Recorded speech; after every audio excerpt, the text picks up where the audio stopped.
જુલાઈ મહિનાની શરૂઆત થવા જઈ રહી છે, પરંતુ આ વખતે માત્ર કેલેન્ડરની તારીખ જ નહીં બદલાય, પરંતુ તમારા ખિસ્સા સાથે જોડાયેલા ઘણા નિયમો પણ બદલાઈ જશે. આધારથી લઈને પાસપોર્ટ, ગેસ સિલિન્ડર, ગાડીઓની કિંમત, ક્રેડિટ કાર્ડ અને ઇન્કમ ટેક્સ રિટર્ન સુધી 1 જુલાઈથી શું શું બદલાઈ રહ્યું છે અને તેની તમારા જીવન ઉપર શું અસર થશે તે દરેક અપડેટ સરળ રીતે અમે તમને સમજાવીશું. સૌથી પહેલા વાત કરીએ આધારની.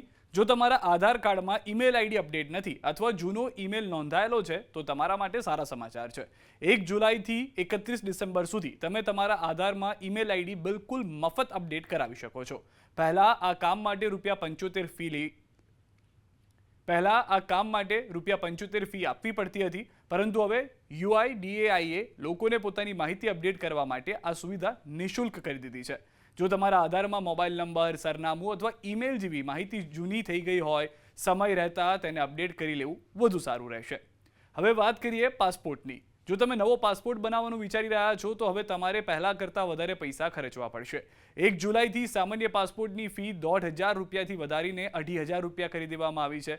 જ્યારે તમારે તત્કાલ પાસપોર્ટ જોઈએ છે તો હવે તમારે તેની ફી ₹3,500થી ₹5,000 સુધી આપવી પડશે. પહેલાં ₹3,500થી હવે ₹5,000 સુધી આપવી પડશે. એટલે કે જો તમે પાસપોર્ટ બદલવાની યોજના બનાવી રહ્યા છો તો નવી ફી મુજબ પોતાનું બજેટ તૈયાર રાખજો.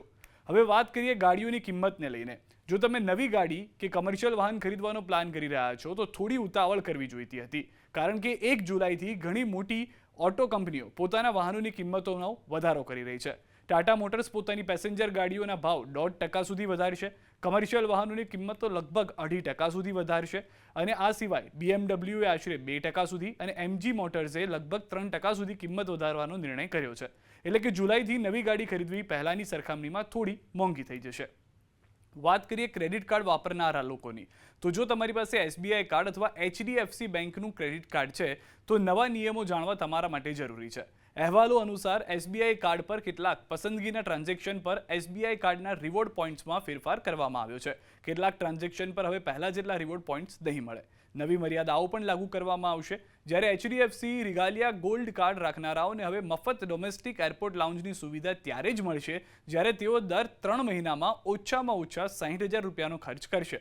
ત્યારબાદ તેઓ દર 3 મહિનામાં 3 વખત ફ્રી એરપોર્ટ લાઉન્જનો લાભ ઉઠાવી શકે છે. તેથી જો તમે ક્રેડિટ કાર્ડનો ઉપયોગ કરો છો તો નવા નિયમો ચોક્કસ વાંચી લેજો. વાત હવે LPG સિલિન્ડરની કરીએ. દરેક મહિનાની 1લી તારીખે સરકાર LPG સિલિન્ડરની કિંમતોની સમીક્ષા કરે છે. તેથી 1 જુલાઈએ ઘરેલું અને કમર્શિયલ ગેસ સિલિન્ડરની કિંમતોમાં ફેરફાર થઈ શકે છે. કિંમતો વધશે કે ઘટશે તેનો નિર્ણય ઓઇલ કંપનીઓની સમીક્ષા પછી થશે. તેથી જો તમારા ઘરમાં ગેસ સિલિન્ડર પૂરો થવા આવ્યો છે તો 1 જુલાઈના નવા રેટ પર નજર જરૂર રાખજો. અને હવે સૌથી મહત્વની માહિતી, ITR એટલે કે ઇન્કમ ટેક્સ રિટર્ન. જો તમારી આવક ટેક્સના દાયરામાં આવે છે તો આ સમાચાર તમારા માટે ખૂબ જરૂરી છે. નાણાકીય વર્ષ 2025-26 માટે ITR1 અને ITR2 ફાઇલ કરવાની છેલ્લી તારીખ 31 જુલાઈ 2026 છે. જો તમે સમય રહેતા રિટર્ન ફાઇલ નહીં કરો તો તમારે દંડ ચૂકવવો પડી શકે છે. સાથે જ કેટલાક ટેક્સ લાભ પણ ગુમાવવા પડી શકે છે. એટલું જ નહીં, જો તમારે કોઈ નુકસાનીને આગળના વર્ષોમાં એડજસ્ટ કરવું હોય તો તેમાં પણ મુશ્કેલી આવી શકે છે. તેથી છેલ્લી તારીખની રાહ જોવાને બદલે સમય રહેતા ITR ફાઇલ કરી દેવું એ જ સમજદારી હશે.